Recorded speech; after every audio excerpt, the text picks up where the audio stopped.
오늘 우리에게 주시는 하나님의 말씀은 창세기 44장 14절부터 34절까지의 말씀입니다. 긴 절이지만 우리 성도님들과 함께 교독하도록 하겠습니다. 유다와 그의 형제들이 요셉의 집에 이르니 요셉이 아직 그곳에 있는지라 그의 앞에 땅에 엎드리니 요셉이 그들에게 이르되 너희가 어찌하여 이런 일을 행하였느냐 나 같은 사람이 점을 잘 치는 줄을 너희는 알지 못하였느냐. 유다가 말하되 우리가 내 주께 무슨 말을 하오리이까 무슨 설명을 하오리이까 우리가 어떻게 우리의 정직함을 나타내리이까 하나님이 종들의 죄악을 찾아내셨으니 우리와 이 잔이 발견된 자가 다 내 주의 노예가 되겠나이다. 요셉이 이르되 내가 결코 그리하지 아니하리라. 잔이 그 손에서 발견된 자만 내 종이 되고 너희는 평안히 너희 아버지께로 돌아 올라갈 것이니라. 유다가 그에게 가까이 가서 이르되 내 주여 원하건대 당신의 종에게 내 주의 귀한 한 말씀을 아뢰게 하소서.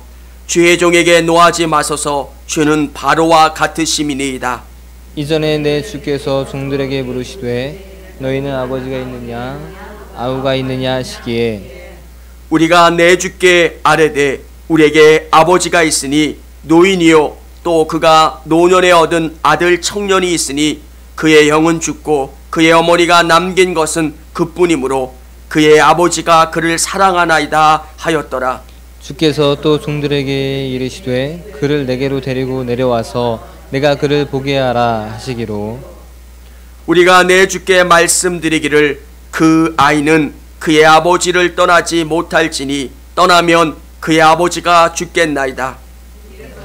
주의 종들에게 말씀하시되 너희 막내 아우가 너희와 함께 내려오지 아니하면 너희가 다시 내 얼굴을 보지 못하리라 하시기로 우리가 주의 종 우리 아버지에게로 도로 올라가서 내 주의 말씀을 그에게 하려었나이다.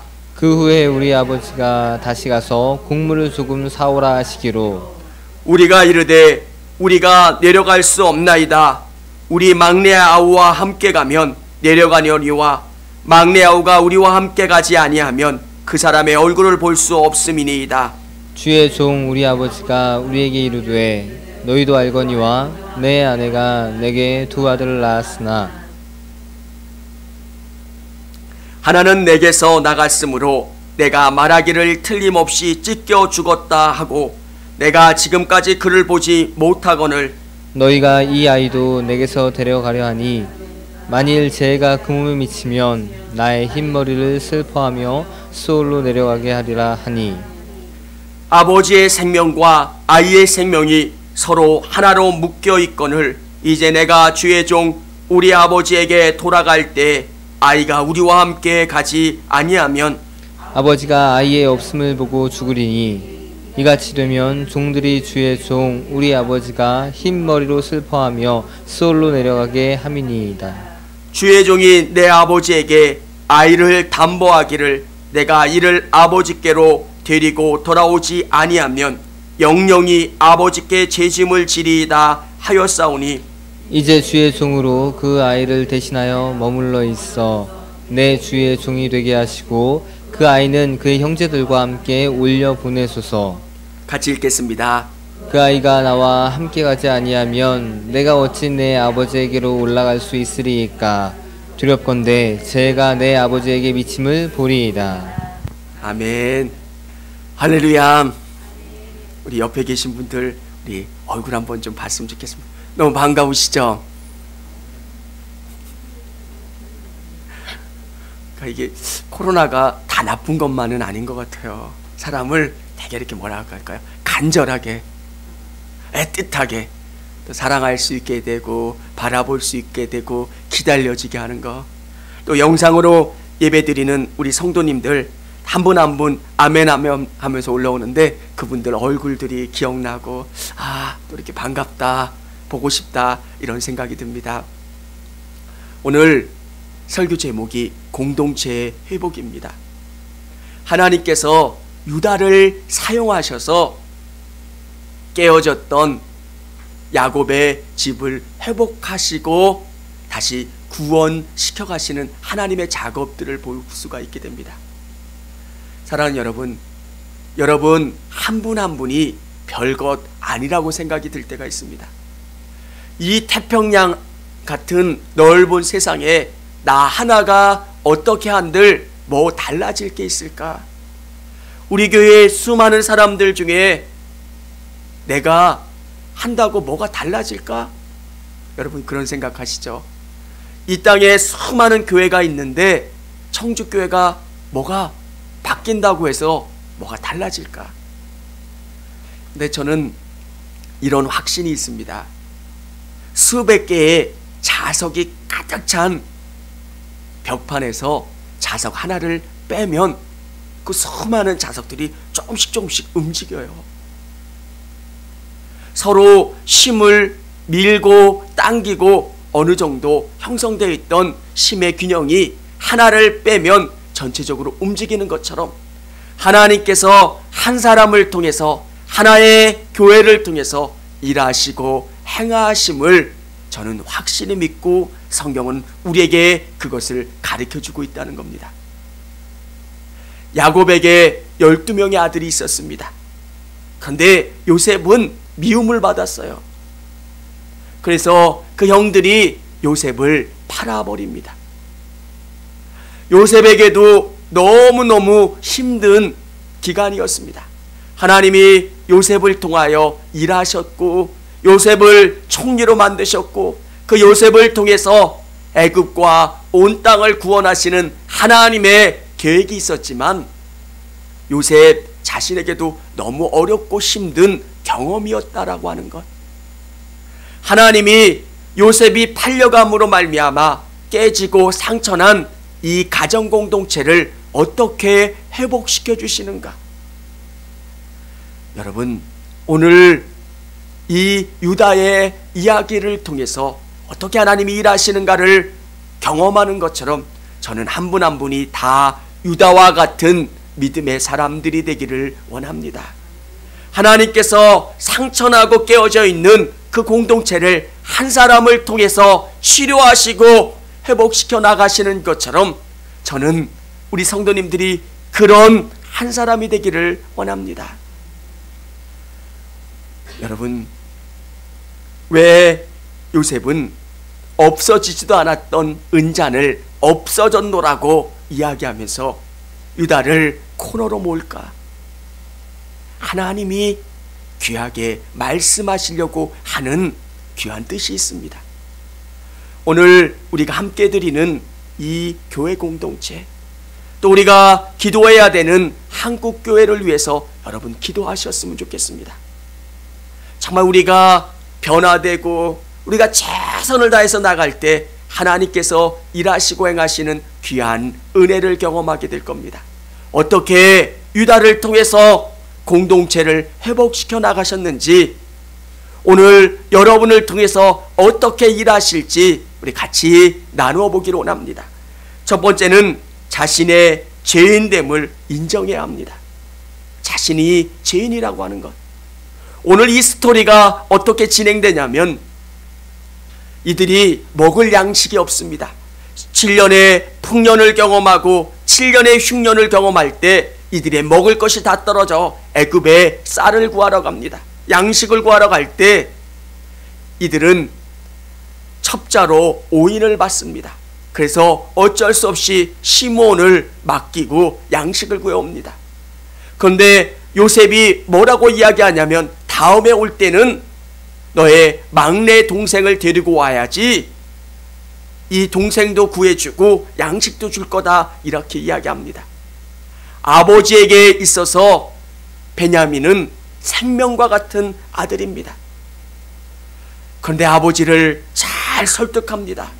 그래서 베냐민을 데리고 요셉 앞에 갔을 때 요셉은 그것을 믿어주고 이제 스파이가 아니구나, 첩자가 아니구나, 성대한 잔치를 행하게 해주고 먹을 것을 주어서 돌려보냅니다.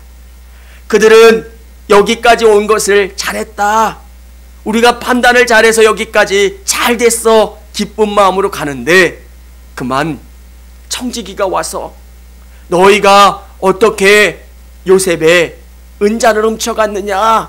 귀한 은잔을 누가 훔쳐갔느냐? 그 보따리를 뒤져보니까 베냐민의 보따리 안에서 이 은잔이 발견되는 겁니다. 그래서 그들은 위기 가운데 놓여 있을 때 오늘 유다가 앞장을 서서 변론을 하는 겁니다. 여러분, 유다는 살려달라고 이야기하지 않습니다. 우리 집은 넉넉해서 이런 거 훔치지 않아도 충분히 먹고 살 수 있습니다, 이런 이야기를 하지 않고 자신이 대신 베냐민을 대신해서 잡혀가겠습니다, 이런 이야기를 하고 있는 겁니다. 사랑하는 여러분, 유다는 어떤 사람인가?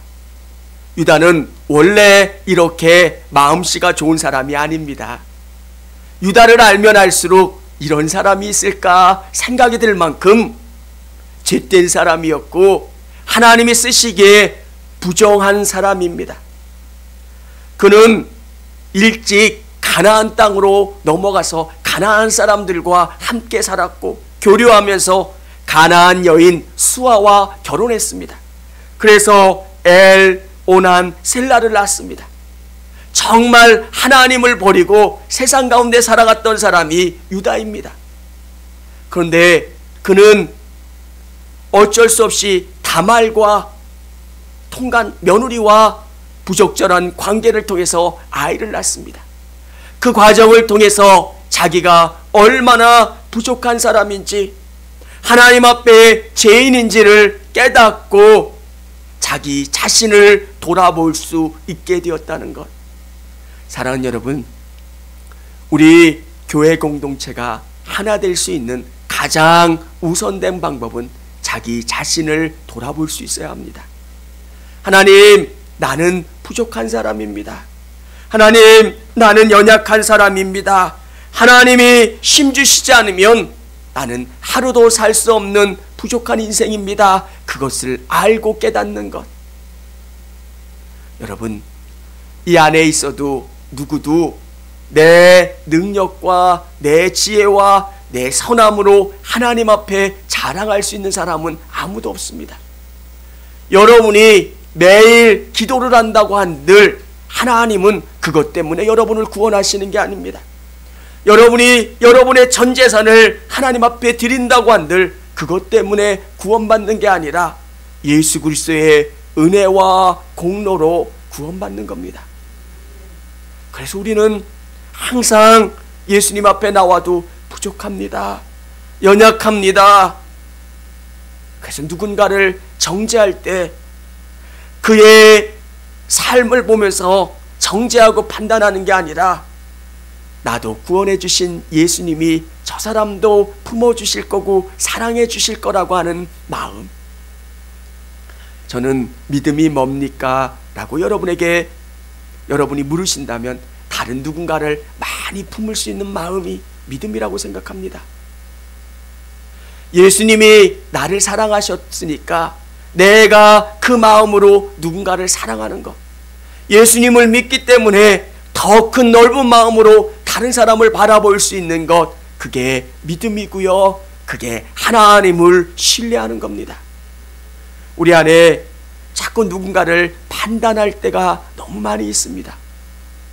유다는 이 위기 상황 가운데 베냐민을 책망하지 않습니다. 너 어떻게 해서 은잔이 이 부대 안에 들어있는 거야? 그를 책망하지 않았습니다. 우리 안에 자꾸 누군가를 평가하고 책망하기 시작하면 교회 공동체는 위기 가운데 놓이게 됩니다. 나는 부족한 사람입니다. 그리고 유다는 대신하여 나가서 그 이야기를 변론하기 시작합니다. 봐달라는 이야기가 아니라 내가 대신 종이 되겠습니다. 내가 여기 대신 붙들려 있겠습니다. 여러분, 이게 사랑입니다. 이게 나의 부족함과 연약함을 깨닫고 주님 앞에 모든 것을 내어놓는 사람들의 모습입니다. 교회는 자기를 내려놓는 사람들을 통해서 아름다워집니다. 한국교회가 아름다워지기 위해서는 뭔가 자기의 부족함과 연약함을 고백하고 정말 하나님 앞에 내려놓는 그 교회를 통해서 일하시고 행하실 거라는 것.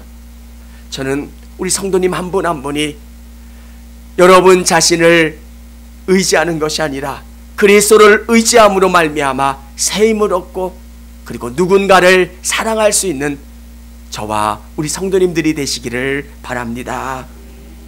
두 번째는 다른 지체를 형제로 여겨야 합니다. 말이 참 쉬운 겁니다. 그런데 다른 지체를, 오늘 이들은 어떤 사람들입니까? 요셉을 종으로 팔았던 사람들입니다. 20여 년 전에는 자기 형제를 종으로 팔 만큼 악랄했던 사람들이 이들입니다. 그런데 20년이 지난 다음에 이들은 변했고, 이들은 이제 베냐민을 위해서 자기 목숨을 내놓을 수 있을 만큼 그렇게 되었던 사람입니다. 오늘 성경은 아버지의 마음이 어떠한지를 설명해 주고 있습니다. 19절부터 25절까지의 어떤 내용들이 기록되어 있냐면, 아버지 야곱이 이 아들 요셉을 얼마나 사랑했고 베냐민을 얼마나 사랑하는지를 이야기해 주고 있는 겁니다. 이 베냐민은 한 명밖에 없는 형이 일찍 죽었고 어머니가 죽었고 이는 가장 약하고 연약한 자이기 때문에 아버지가 사랑했다라고 하는 것을 이 아들들이 알고 깨달았다는 겁니다. 사랑하는 여러분, 예전에 이 아들들은 어땠습니까? 아버지가 요셉을 사랑하니까 그게 질투가 나는 겁니다. 왜 저 요셉만 색동옷을 입히고 요셉만 사랑합니까? 그리고 그 요셉이 하는 짓들이 너무너무 믿고 요셉을 죽이고 싶었던 겁니다. 내 안에 시기와 내 안에 어떤 부러움들이 정말 죄된 모습으로 나타나서 요셉을 죽이고 싶었던 겁니다. 그런데 시간이 지난 다음에 베냐민한테는 어땠습니까? 아버지가 베냐민도 똑같이 사랑하지만 이 아들들은 베냐민을 그렇게 받아들이지 않습니다. 왜 그랬을까? 아버지의 마음을 이해한 겁니다. 아버지가 베냐민을 사랑하고 요셉을 사랑했던 것은 그를 특별히 사랑했던 것도 있지만 그들이 연약한 사람이었기 때문에 사랑한 것을 알고 있었습니다. 요셉은 어렸고 그의 어머니가 일찍 죽었기 때문에 요셉을 사랑했고 베냐민을 사랑했던 것. 우리 교회 안에 진짜 사랑해야 되는 사람들은 연약한 사람들입니다. 우리가 누군가를 사랑하고 이 교회 공동체 안에서 누군가가 상처받지 않도록 배려하고 사랑해주고 돌보는 마음. 저는 선배 목사님이 그런 이야기를 들려주셨을 때 참 많은 감동을 받은 일화가 있습니다. 그 목사님의 아들이 음악을 했는데 서울대 음대에 합격을 했답니다. 그 목사님은 좋으셨을까요? 안 좋으셨을까요? 정말 너무너무 좋았을 겁니다. 아마 이 프랭카드라도 하나 해서 교회 밖에다 걸고 싶었을 겁니다. 그런데 그분은 일체에 그 얘기를 안 하셨대요. 왜? 대학 못 가는 친구도 있었을 거고요. 또 대학에 소신 지원해서 떨어진 친구들도 있었을 겁니다. 사실 우리 안에 누군가를 배려하는 그 마음들이 있을 때 약한 자를 돌보고 생각하고 그 자들이 상처받지 않도록 그 마음을 갖는 것, 그것이 너무 중요합니다. 오늘 유다는 아버지가 왜 요셉과 베냐민을 사랑했는지를 알았고 이제 베냐민을 왜 지켜야 되는지를 알고 있었다는 겁니다. 오늘 우리 30절 우리 한번 전부 한 번만 같이 읽어보겠습니다. 30절 우리 같이 한번 다 읽겠습니다. 아버지의 생명과 아이의 생명이 서로 하나로 묶여 있거늘 이제 내가 주의 종 우리 아버지에게 돌아갈 때 아이가 우리와 함께 가지 아니하면, 이렇게 이야기하고 있습니다. 아버지 야곱과 베냐민의 생명은 연결되어 있다는 거예요. 이 베냐민이 잘못되면 아버지도 살 수 없다는 거. 우리 예수님의 마음도 동일한 거예요. 베냐민이 잘나서, 베냐민이 잘생겨서 똑똑해서가 아니라 가장 연약하고 어린 지체이기 때문에 그를 사랑했고 그의 생명과 나의 생명을 하나로 연결할 수 있었던 겁니다. 교회가 가장 아름다운 모습은 연약한 자에 대한 배려가 있느냐. 우리 성도님들이 하나님의 복을 많이 누리시기를 기도합니다. 그러나 여러분의 마음은 더 겸손해지셔야 돼요. 세상에서 높아지면 높아질수록 교회 안에서는 더 겸손해져야 합니다. 정말 세상에서는 설거지 한 번 안 하지만 교회 안에서 오면 앞치마 두르고 할 수 있는 것, 교회 안에서는 최선을 다해서 하나님을 섬기고 성도들을 섬길 수 있는 마음, 오늘 야곱이 가졌던 그 마음이 예수님의 마음이고 우리가 가져야 될 마음입니다. 정말 성경적인 그 교회를 꿈꾼다면 내가 그런 사람이 되어야 합니다. 가장 약한 지체가 예수님이 가장 사랑하는 지체고, 예수님이 그 약한 지체와 함께 연결되어 있기 때문에 내가 예수님을 사랑한다면 그 약한 지체를 내가 품고 사랑하고 기도할 수 있는 것, 우리 성도님들이 그 마음을 품고 그 마음을 가지고 나아가실 수 있기를 원합니다. 세 번째는 다른 지체를 위해 희생해야 합니다. 오늘 요셉은 20년 전에 벌어진 그 사건을 베냐민을 통해서 다시 한번 묻고 있는 겁니다.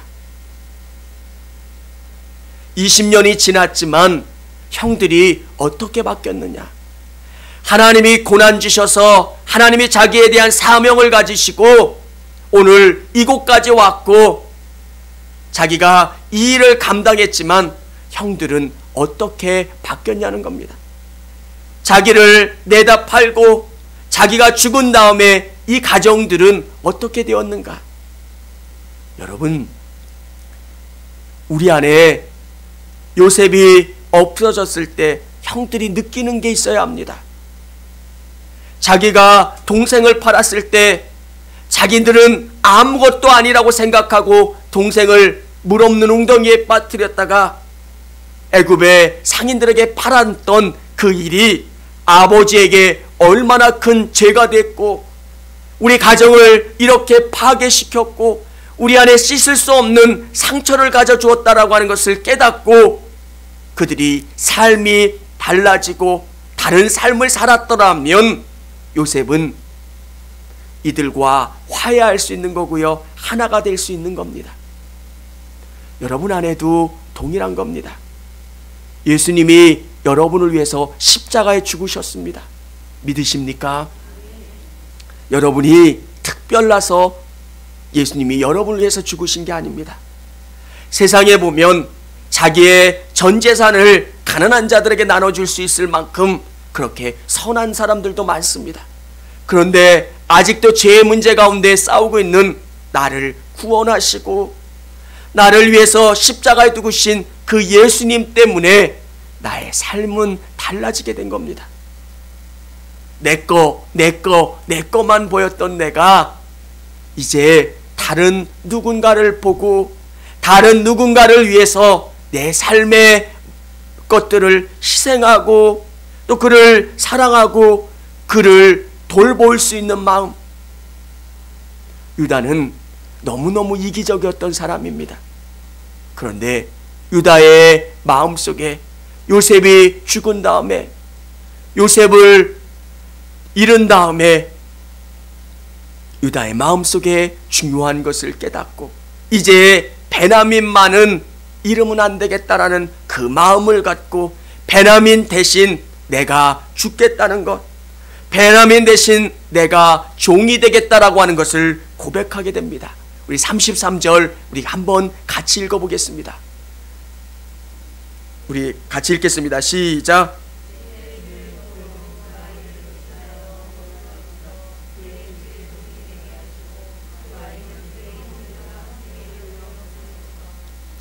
이제 주의 종으로 그 아이 베냐민을 대신하여 이곳에 머물러 내 주의 종이 되게 하시고 베냐민은 우리 형제들과 함께 올라가게 해주세요. 여러분, 유다는 이렇게 나서지 않으면 그냥 그는 양식을 가지고 올라갈 수 있습니다. 그런데 그는 이런 희생을 감당한 이유가 뭘까요? 요셉이 죽은 다음에 그는 우리 가정이 얼마나 큰 상처를 받았는지, 얼마나 가정에 어려움과 고통이 있었는지를 알았고, 그리고 이제 그는 더 이상 그런 위기를 경험하지 않겠노라고 고백하고 자기가 희생하겠다라고 결단하고 나선 겁니다. 오늘 십자가가 있다면 여러분 안에 이런 변화가 있어야 합니다. 예수님이 여러분을 위해서 죽으신 것이 여러분의 삶에 확실히 믿어지시고 경험되어지신다면 여러분 안에 이런 희생과 섬김과 나눔의 역사가 일어나야 되는 것, 십자가는 내 안에 생명으로 다가오는 겁니다. 예수님이 나를 위해서 다시 살아나신 것처럼 내가 이제 다른 누군가를 바라볼 때 다른 눈으로, 다른 마음으로 바라보고 섬기는 것, 야곱의 마음을 이해하게 되었습니다. 아버지가 정말 저 아들을 편애한 줄 알았는데 그게 아니라 사랑이었다는 것, 약하고 연약한 지체였기 때문에 내 동생이 엄마를 일찍 잃고 어리고 의지할 곳이 없기 때문에 우리 아버지가 저렇게 베냐민을 챙긴 거고 요셉을 챙긴 거였기 때문에 우리가 저런 실수를 두 번 다시 하면 안 되겠다, 이런 고백과 결단이 있었다는 것. 사랑하는 성도 여러분, 여러분 안에 이런 믿음의 역사들이 일어날 수 있기를 원합니다. 믿음은 여러분 한 분 한 분의 변화를 통해서 이 공동체를 바꿔가는 겁니다. 내가 열심히 한다고 누가 알까? 하나님은 아시고요, 하나님은 여러분을 통해서 일하시는 모습을 보게 됩니다. 유다가 거룩하게 변화됐을 때 이 가정 공동체는 회복됐고 요셉과 형들이 끌어안고 울고 내가 요셉입니다, 내가 형들이 팔았던 그 요셉입니다 고백하고 같이 하나가 될 수 있었던 것처럼 저는 우리 성도님들을 통해서 이 교회가 회복되고 이 나라가 회복되고 여러분의 가정과 직장을 회복시키고 귀하게 사용하시는 그 일들에 사용하여 주실 줄을 믿습니다. 우리는 연약합니다. 우리는 부족합니다. 그러나 하나님은 일하시는 줄을 믿으시기를 바랍니다. 오늘 우리에게 정말 하나님이 주시는 소리가 있다면 이 코로나의 시대에 기도하셨으면 좋겠습니다. 정말 너무 감사한 것은 새벽에 같이 참여하시는 성도님들, 또 새벽에 참여하실 수 없는 분들은 낮에 오셔서 기도하고 가시는 많은 성도님들이 계셔서 너무 감사하고 귀합니다. 여러분의 기도의 제목 중에서 이 나라와 한국교회를 위해서 꼭 기도하셨으면 좋겠습니다. 수많은 믿음의 선배들이 이 나라를 위해서 기도하셨을 때 이 나라가 아름답게 회복되고 우리가 이 풍요를 누릴 수 있는 것처럼 오늘 이 코로나의 위기 가운데 우리에게 주시는 음성은 우리로 하여금 기도하는 겁니다. 하나님, 나를 사용하여 주셔서 예수님이 이 나라에게 향한 그 소명과 소망을 알고 있습니다. 이 나라를 회복시켜 주시고 한국교회를 회복시켜 주시고 하나님, 믿음의 일들이 다시 일어날 수 있도록 역사해 달라고 여러분이 기도하시고 그 기도를 통해서 하나님이 놀랍게 회복시켜 주시고 또 놀랍게 부흥시켜 주실 줄을 믿습니다.